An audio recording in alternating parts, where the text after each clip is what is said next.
Bonsoir les amis, bonsoir chers abonnés de ma chaîne YouTube. J'espère que vous êtes en forme. Je suis en très bonne forme, moi. Tout va bien de mon côté. Maintenant, je vous reviens avec une nouvelle publication sur l'implémentation des VLAN, la configuration des VLAN. Et nous allons configurer les VLAN. Donc, nous allons diviser ce domaine de diffusion en 3 domaines de diffusion. VLAN 5 pour le service ressources humaines, VLAN 6 pour le service marketing et vente et enfin VLAN 7 pour la direction. Donc, voilà mes croix sous réseau qui constituent les 3 domaines de diffusion, c'est-à-dire les 3 VLAN à implémenter dans mon réseau.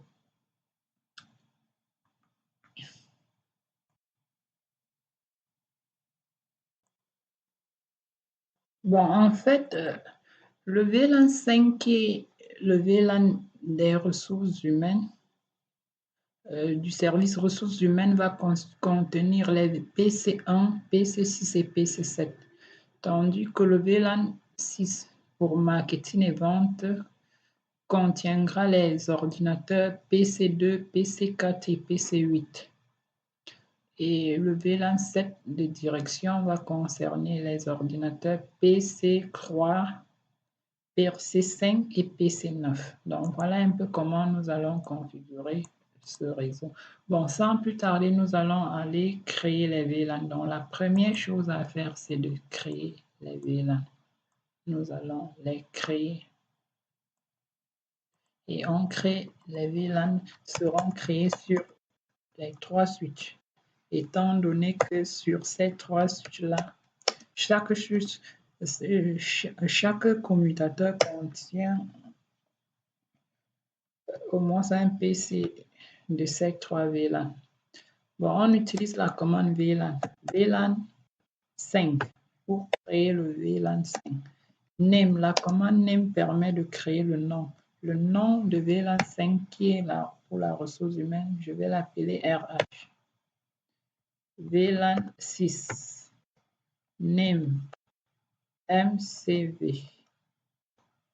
VLAN 7, name direction. Pour la direction, là, c'est la fin de la création des VLAN. Je vais pas faire la même chose sur le switch S1, qui est le switch du milieu. Enable, configure, terminal, VLAN 5, name, RH, avec les mêmes noms, hein.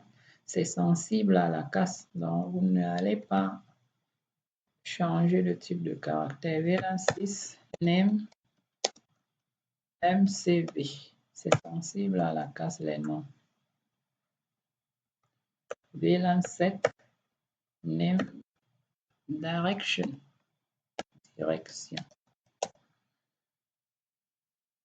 Voilà, c'est bon ici, là. J'enregistre write memory pour enregistrer. Enfin, le switch S3, le commutateur S3, configure terminal. Je change d'abord le name postname S3. VLAN 5, name, les mêmes noms. RH. VLAN 6, name, MCV. VLAN 7, name, direction. Voilà, c'est bon. C'est bon. Maintenant, après avoir créé les VLAN, je vérifie si mes VLAN ont été créés. Je tape la commande show VLAN en mode privilégié. Vous voyez que voilà mes 3 VLAN qui ont été créés et sont en état actif. Mais pour l'instant, aucun port n'a été attribué dans ces VLAN. Donc la prochaine étape, c'est d'ajouter les ports du switch dans les VLAN. Maintenant,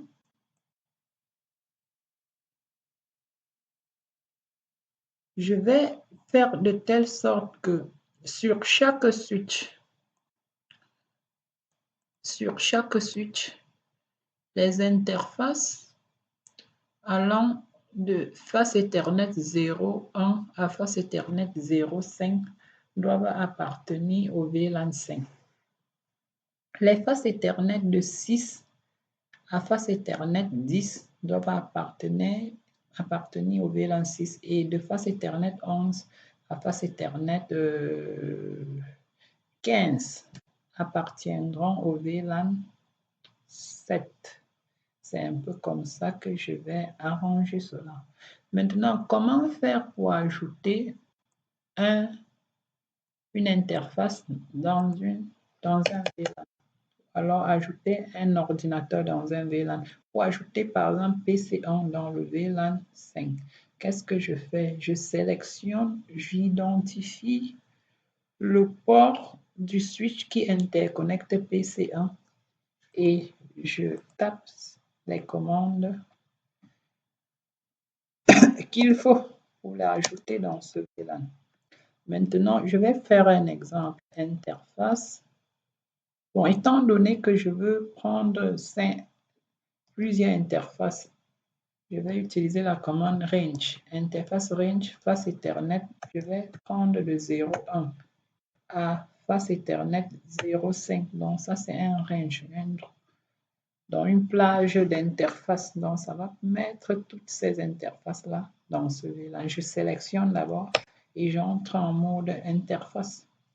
J'utilise la commande switch port mode access. Le fait de forcer ça en mode access, c'est de désactiver le DTP sur les ports là. Je force en mode access, c'est de désactiver le mode auto. Et j'ai forcé en access. Et je fais maintenant switch port access VLAN 5 pour dire que tous les ports là doivent appartenir au VLAN 5 pour ajouter ces machines dans le VLAN 5. Et vous voyez comment ça a changé ici. Puisque ce port est connecté à PC1, cela signifie que mon PC1 sera dans le VLAN 5. Very good. Je sors avec la commande exit. Je sélectionne encore un autre groupe d'interfaces. De 6, cette fois-ci, c'est de 6 à 10. De 6 à 10, je tape la commande switch port mode access. Oui. Et ensuite, la commande switch port access, cette fois-ci, VLAN 6. VLAN 6. Et vous voyez l'effet ici, là. Je sors, exit. Je sélectionne le dernier groupe qui sera de 11 à 15. Switch port, je force ça en mode access. En fait, les ports qui interconnectent les PC sont toujours en mode access. Et je le mets en mode access VLAN 7. Voilà, voici ce qui se passe. Et j'ai fini d'ajouter les ports switch S2 au VLAN. Je viens sur ce switch-ci, je fais la même chose. Je fais la même chose. Je tape la même commande. Interface range. Face Ethernet 0.1 je crois 5. Switch port mode access. Switch port access VLAN 5. Voilà.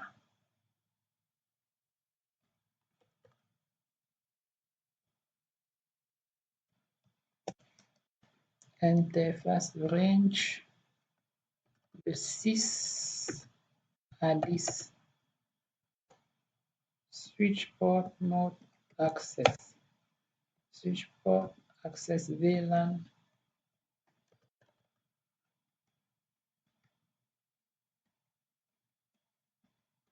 Access VLAN. Switch port access VLAN 6.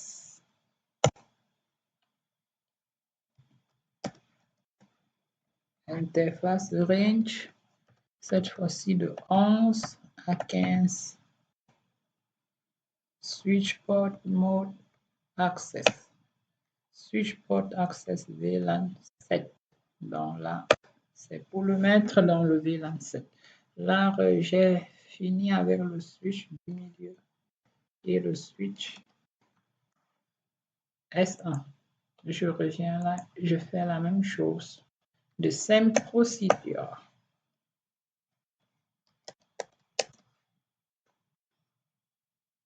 Interface range, passe Ethernet de 0,1 à 5. Switch port mode access.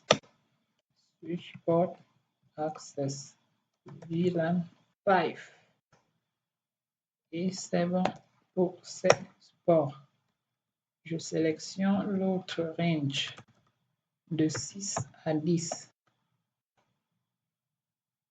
Switch port mode access. Switch port access VLAN 6. Another range of interfaces from this time from 11 to 15.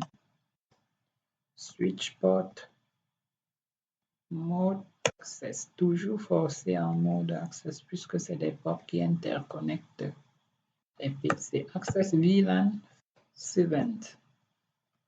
Et c'est tout ici. Maintenant, jusque-là, je peux même déjà ajouter les adresses avant de continuer. C'est-à-dire que je vais essayer d'agresser. Je vais utiliser pour un début une même adresse pour tout le monde, qui est 10, même adresse réseau 10, 10, 1, 0, slash 24. Là, c'est une même adresse réseau.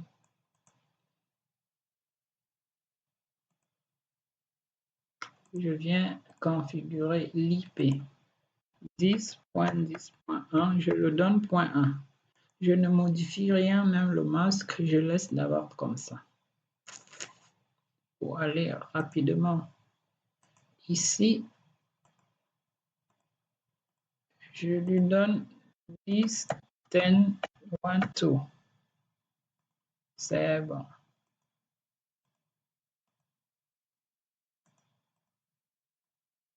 10,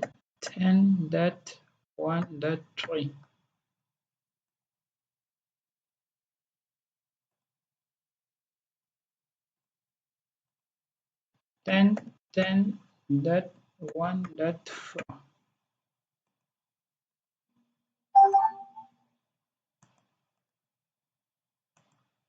10.1.4.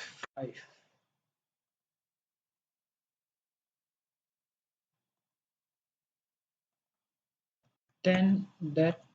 10.1.6.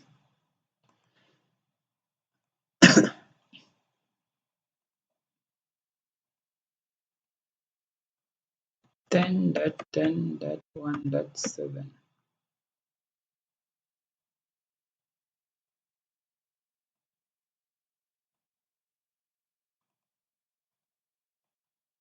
10.10.1.8.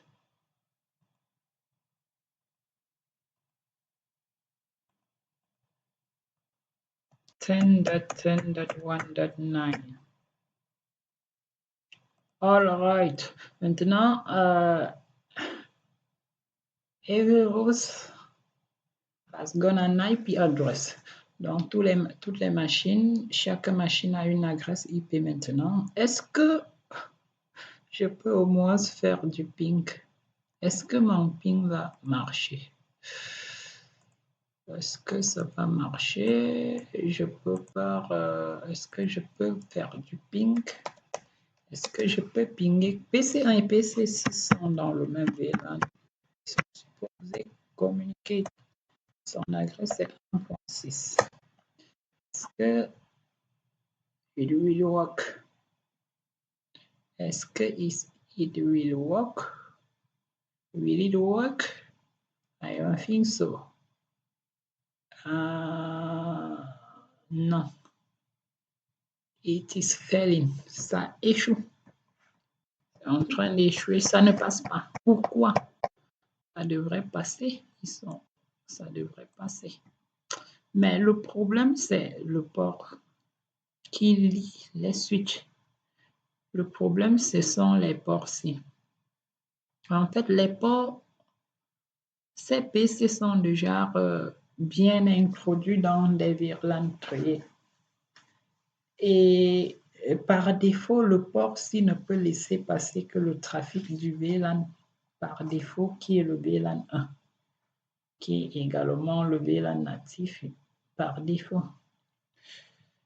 Donc, lui, il ne connaît pas, il ne sait pas comment gérer l'écran étiqueté avec les numéros de VLAN. Donc, en fait, les VLAN, la notion de VLAN vient modifier la crame Ethernet. Maintenant, il faut bien configurer cette liaison pour que la liaison soit capable de lire cette nouvelle trame avec VLAN. Donc, comment faire? Ici, nous allons parler de cran, la notion de cran dans les VLAN. Donc, en fait, les liaisons entre les switches doivent être des liaisons trunk. Et pour rendre une liaison trunk, il suffit de mettre les deux ports qui les interconnectent dans mode trunk. Donc, je vais venir dans chaque switch ajouter les interfaces gigabit 0, 1, 6 pour le switch S2 en mode trunk. Donc, il sera en mode trunk. Le mode trunk suppose qu'il doit laisser passer les autres VLAN. Interface gigabit Ethernet 0/1. J'ai sélectionné l'interface switch port mode trunk. Voilà ça. Et il est en mode trunk. Vous voyez comment ça a changé? C'est en train de... Le port est en train d'être chargé de boot. Il est désormais en mode trunk.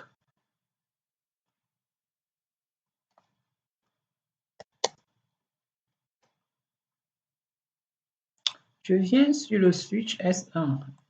Je force également son interface gigabit 0 en cran pour que la liaison soit vraiment en trunk.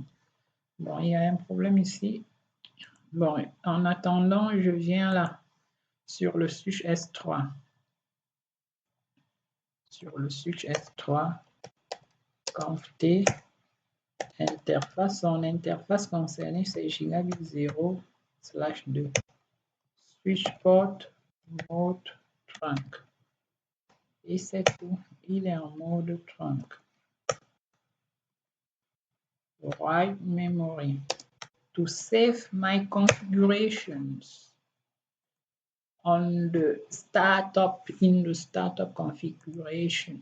Maintenant, je reviens là. Il y avait eu un problème à ce... Ah, c'est un blocking. Voilà, souvent, le switch ici est switch. Voilà. Conf interface gigabit 0/1. Switch port mode trunk. Voilà, c'est le côté-ci. Maintenant, il faut forcer aussi son giga 02 en mode trunk. 02. Switch port mode trunk. Donc, tous ces ports-là doivent être en mode trunk. Et j'enregistre. Donc, ça, trunk, trunk, trunk, trunk. Pour qu'il puisse laisser passer les trames venant de tous les VLAN. Donc, il doit être capable maintenant d'encapsuler, de lire les en-têtes des trames là et laisser passer. Bon, je reviens faire mon ping. Je reviens réaliser le même ping et je pense que ça va marcher cette fois-ci.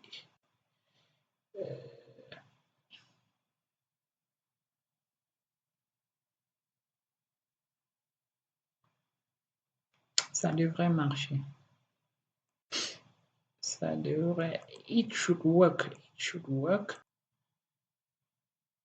En fait, j'ai confondu l'adresse. L'adresse du PC6, c'est .4. C'est ça le problème. Vous voyez comment ça marche. Le PC1 est dans le même VLAN que le PC6. Regardez, le PC6 a pour adresse .4. Le PC7, voici son adresse. C'est le .7. Il sera capable aussi de pinguer le .7. Regardez, 7. C'est bon, ils sont dans le même VLAN, ça passe. Maintenant, il ne peut pas pinguer par exemple le .6. En fait, le .6, c'est l'adresse de PC5. PC5 qui est dans le VLAN 7. Vous voyez que malgré que tout soit dans le même, malgré que tous partagent la même adresse réseau, ils ne peuvent pas communiquer parce que déjà au niveau de la couche 2, ça a été segmenté au niveau de la couche 2. Donc, la couche 3 ne peut plus vraiment avoir de l'impact parce que la segmentation a été faite au niveau de la couche 2 et non au niveau de la couche 3. Donc, la couche 2 segmente déjà ça. Et c'est pour cela que PC1 ne peut pas pinguer le PC5. Maintenant, quelle machine peut pinguer le PC5? Il n'y a que le PC3. Le PC3 peut le faire parce qu'ils sont dans le même VLAN. Vous voyez, lui va pinguer le .6. Ping 10.10.1.6. Il le fait parce qu'ils sont dans le même VLAN. Voilà un peu comment on configure les VLAN. Mais dans la réalité, dans des réseaux vraiment pratiques, c'est pas nécessaire. On n'utilise pas toujours la même adresse réseau. On peut décider de choisir une adresse bien déterminée, bien donnée pour chaque VLAN. Par exemple, le cas échéant, je peux, par exemple, pour le VLAN 5, utiliser l'adresse 10.10.5.0/24. Pour le VLAN 6, utiliser 10.10.6.0/24 et pour le VLAN 7, 10.10.7. Donc là, c'est plus efficace ainsi que d'utiliser, mais je l'ai fait ainsi pour vous montrer que le niveau 3 ne compte pas trop ici. La segmentation, c'est au niveau 2.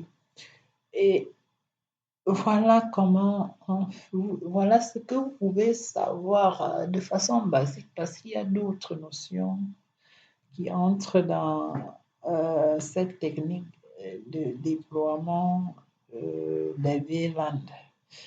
Donc, mais là, de façon basique pour les débutants, il y a bien de connaître ça. Ce que je vous ai présenté là et je vous remercie déjà d'être abonné.